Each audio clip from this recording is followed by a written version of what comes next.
Hello everyone, and welcome back to Joe and Zach Survival. For those of you that have been following the hobby farm and stuff like that, you've been watching the pigs grow and everything, tomorrow the first pig gets butchered.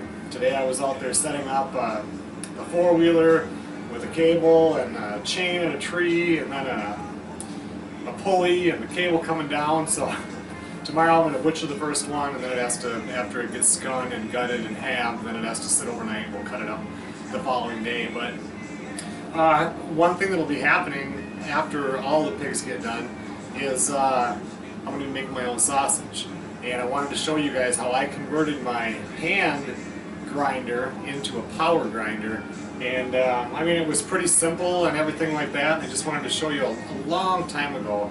Oh, it's been over a couple of years. Somebody actually asked me to do a video on this, but then just a lot of stuff happened. I moved and just a lot of stuff was going on and I never have gotten around to it. And haven't made sausage now for quite a while. So anyway, tonight I'm getting everything set up again so that when the time does come, I can make me up some sausage. So basically right here, this is my LEM32 hand grinder. I mean, it's a big grinder, and if you guys have ever had to grind your own meat by hand, it gets old really fast, and I've done plenty of that. But this is also a big grinder. You can just as well do this with a smaller one also. It just can't get as much down that throat. So what I have here is what once was a wood lathe. I bought this lathe. It was a cheap lathe too. I mean, right, they were only about a little over $100, and I just looked up now. You can get basically the same thing for about $200. And I got the use out of it. I turned lots of columns. This one would take 36-inch. I really liked it. It's not a very big motor in there. I mean, you guys can see that. I'm guessing that what? I don't know, half horsepower? It's hard to say. I mean, when you were doing stuff with the lathe, you could stop the wood if you pushed too hard. So you wouldn't have to have this, you could just have a motor. What was nice about this was it was a variable speed, so I already had these pulleys on it. This metal piece on top of here that I bolted onto here was basically the same as what's on the other side. That'd be the best way to show you. It was basically just this piece, but you were able to pull this off to access inside if you needed to do any type of maintenance or anything. So that sat right over this, so I just pulled this off. I had to do a little bit of metal cutting over on this side here just to fit the pulley and stuff in, which I'll show you in a second. And I just bolted it on top. I mean, it doesn't look pretty, but it works real good. So basically what I'm doing right now is just putting this back together. I had it so I could take it apart, easier to haul around, it doesn't get that heavy and stuff like that. So with your grinder, the first thing, there's a bolt here, you got to take off your handle. So now keep in mind, this had a little switch thing up here, but when I pulled this off, you no longer could have that switch. So I just wired it into a regular switch, turns it off and on just fine. And then like I said, I put this metal plate on here, and then the grinder sits right on top of here. A couple things to keep in mind when you're doing this. It kind of helps if you put a little cooking oil on your shaft here, because all this has is these plastic bushings and you'll burn through them pretty quick.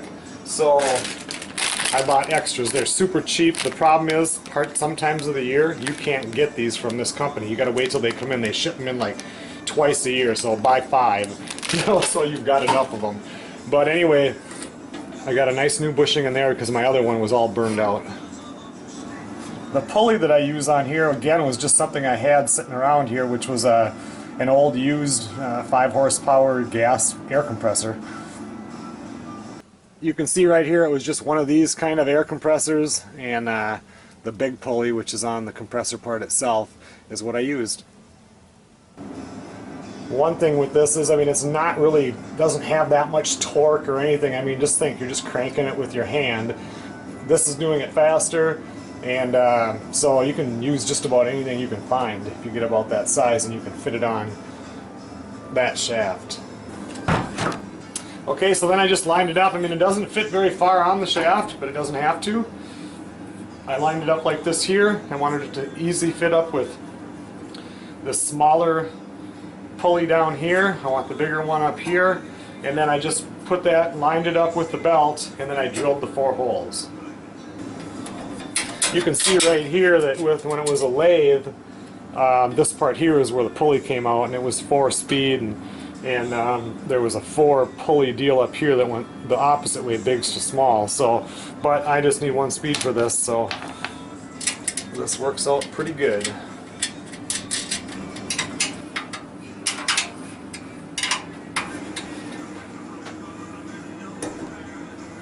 So there, you can see it only fits on there about 3/4 of an inch, and there's a lot of it in here, but it just doesn't take that much. Just got to get it so it lines up with this one right here. So to make this work here, you got to get 1 big washer, but you're going to need a few other ones because at least unless you can get the right size bolt, I just used what I had.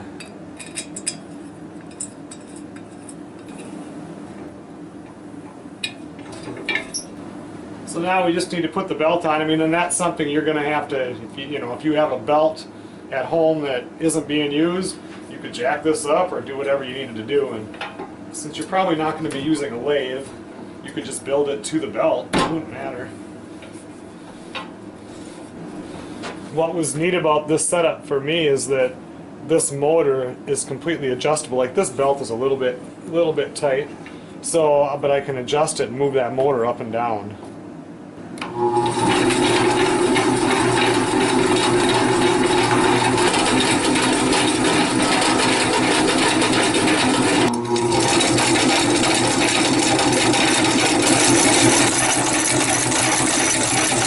Okay everyone, well thanks a lot for watching. I mean, it's not a thing of beauty, it could use some help. I mean, if I'd have taken a little bit more time, it wouldn't shake around quite as much, but it works really good. I mean, you put that meat in here and you're twisting sausage pretty much as fast as you can when it comes out. So, and I put a Tupperware thing right here that comes out, and I usually would just put books underneath there, so I think it should make a nice little table. But anyway, if you guys are looking at how to turn your hand grinder into an electric grinder, this is pretty simple, it's pretty easy to do.